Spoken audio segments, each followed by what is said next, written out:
Les médias espagnols relancent la comparaison entre l'Algérie et le Maroc. Et cette fois, les enjeux dépassent la simple rivalité régionale.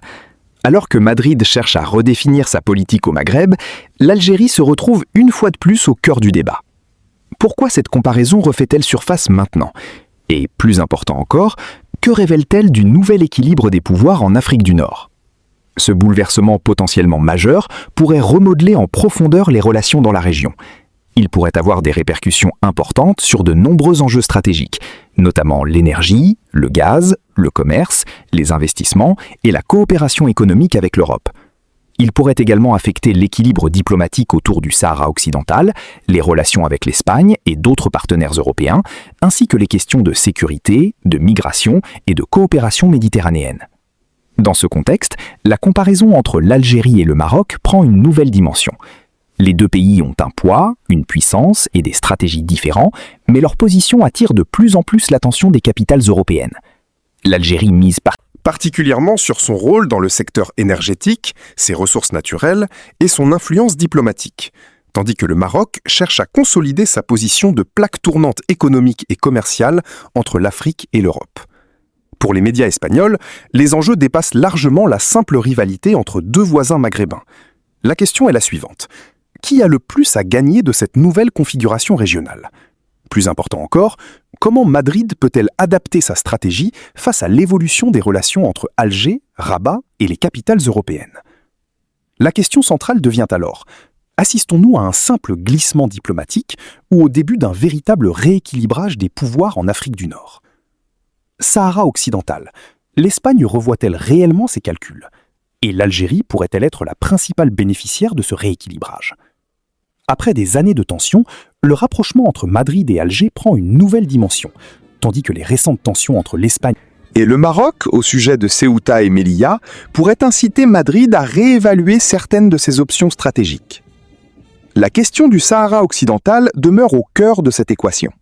L'Espagne a explicitement soutenu le plan d'autonomie du Maroc en 2022, ce qui a engendré une grave crise avec l'Algérie.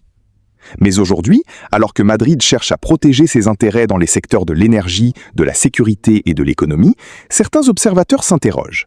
L'Espagne tente-t-elle d'instaurer un nouvel équilibre entre Alger et Rabat? Si cette hypothèse se confirme, l'Algérie pourrait en retirer un avantage diplomatique considérable. Énergie, gaz, coopération économique, sécurité régionale et relations avec l'Union européenne sont autant de domaines où l'Algérie peut renforcer son influence. S'agit-il d'un simple ajustement tactique de la part de Madrid ou d'un véritable tournant géopolitique? C'est précisément ce que nous allons analyser. Un nouveau tournant? Pourquoi certains analystes et journalistes espagnols ont-ils commencé à présenter les deux pays comme des rivaux? La question est légitime, compte tenu des profonds bouleversements qui s'opèrent dans le contexte régional.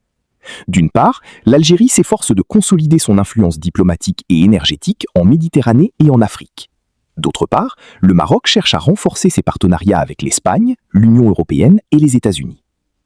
Mais ce qui est particulièrement remarquable aujourd'hui, c'est l'évolution des relations entre Madrid et Alger. Après la grave crise déclenchée par le changement de position de l'Espagne sur le Sahara occidental en 2012, les deux capitales ont progressivement renoué le dialogue. La presse espagnole souligne désormais l'importance stratégique de l'Algérie pour l'Espagne, notamment dans les domaines de l'énergie, du gaz, du commerce et de la sécurité régionale. Parallèlement, les récentes tensions autour de Ceuta ont relancé les interrogations quant à la solidité du partenariat entre Madrid et Rabat. De ce fait, de nombreux médias espagnols se demandent si l'Espagne peut maintenir une politique parfaitement équilibrée entre ses deux voisins maghrébins, compte tenu de leurs intérêts divergents sur de nombreux sujets, en particulier le conflit du Sahara occidental. Cette situation alimente précisément les comparaisons. L'Algérie et le Maroc ne sont plus seulement perçus comme des puissances rivales au Maghreb, mais comme des partenaires stratégiques avec lesquels l'Espagne doit constamment composer. Dès lors, Madrid se contente-t-elle de diversifier ses partenariats ou assistons-nous à un véritable rééquilibrage stratégique entre l'Espagne, l'Algérie et le Maroc? Et, plus important encore, dans quelle mesure l'Algérie peut-elle tirer profit de cette nouvelle dynamique? Un nouveau rééquilibrage stratégique. Alors, Madrid est-elle simplement en train de diversifier ses partenariats ou assistons-nous réellement à un nouveau rééquilibrage stratégique entre l'Espagne, l'Algérie et le Maroc? Et surtout, jusqu'où l'Algérie pourrait-elle profiter de cette nouvelle dynamique? La question devient d'autant plus intéressante que l'Espagne semble aujourd'hui vouloir éviter de dépendre d'un seul partenaire au Maghreb. Après la crise diplomatique avec Alger, Madrid a progressivement renoué le dialogue avec l'Algérie. Le 20 juillet 2026, Pedro Sánchez et les autorités algériennes ont même annoncé la préparation d'une 8e réunion de haut niveau entre les deux pays, prévue à l'automne, signe que Madrid souhaite clairement ouvrir une nouvelle phase dans les relations bilatérales, la Moncloa. Mais cette évolution ne signifie pas pour autant que l'Espagne abandonne Rabat. Le Maroc demeure un partenaire majeur pour Madrid, notamment dans les domaines de la migration, de la sécurité et du commerce. Pourtant, les tensions récentes autour de Ceuta et Melilla ont remis certaines interrogations au premier plan. Des responsables espagnols ont réaffirmé que la souveraineté sur ces deux villes était non négociable, tandis que plusieurs analystes espagnols estiment que la question territoriale pourrait devenir un facteur supplémentaire de tension entre Madrid et Rabat. Reuters.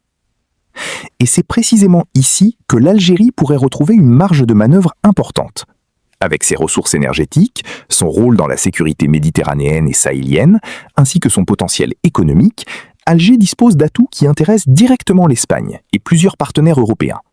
La rivalité algéro-marocaine pousse d'ailleurs certains gouvernements européens à repenser leur politique nord-africaine, en cherchant à maintenir des relations avec les deux capitales plutôt qu'à choisir définitivement un seul camp.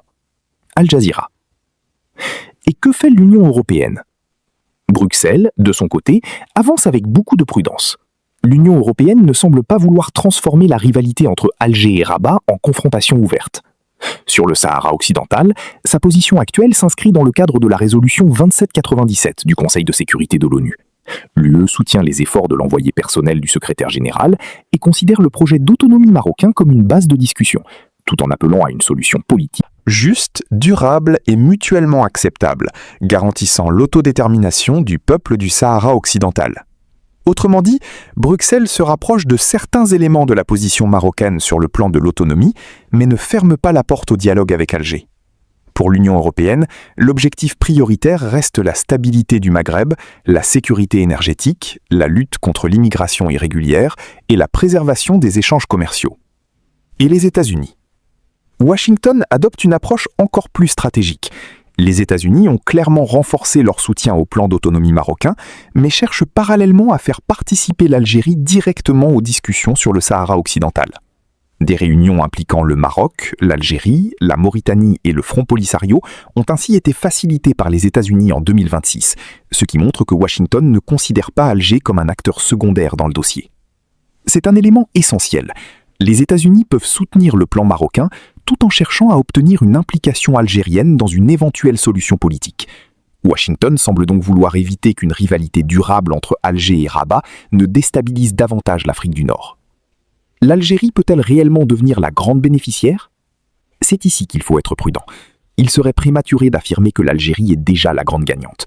En revanche, Alger pourrait bénéficier d'une situation dans laquelle plusieurs puissances cherchent désormais à maintenir des relations solides avec les deux grands acteurs du Maghreb. Si Madrid poursuit simultanément son rapprochement avec Alger et son partenariat avec Rabat, l'Algérie pourrait transformer son poids énergétique et diplomatique en véritable levier stratégique. Gaz, hydrogène, investissement, coopération industrielle. Et sur ce terrain, l'Algérie dispose aujourd'hui de plusieurs cartes qu'elle n'avait pas nécessairement il y a quelques années.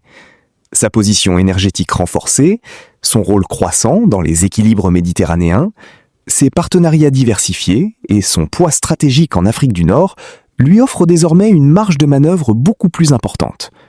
Alger peut ainsi négocier avec davantage d'assurance, multiplier ses options économiques et diplomatiques, et surtout éviter de dépendre d'un seul partenaire. Dans un contexte régional marqué par la compétition pour l'influence, l'énergie et les investissements, cette capacité à diversifier ses alliances devient elle-même un véritable instrument de puissance. Sécurité régionale et relations avec l'Europe pourraient devenir autant de cartes dans les mains d'Alger. Et si les tensions entre Madrid et Rabat venaient à se prolonger, l'Espagne aurait encore davantage intérêt à préserver une relation stable avec l'Algérie. La véritable question n'est donc peut-être plus de savoir si l'Espagne choisira l'Algérie contre le Maroc ou le Maroc contre l'Algérie. La véritable bataille pourrait être celle de l'influence. Qui réussira à convaincre Madrid, Bruxelles et Washington qu'il est devenu indispensable à la stabilité et aux intérêts stratégiques de la Méditerranée occidentale ? Et sur ce terrain, l'Algérie dispose aujourd'hui de plusieurs cartes qu'elle n'avait pas nécessairement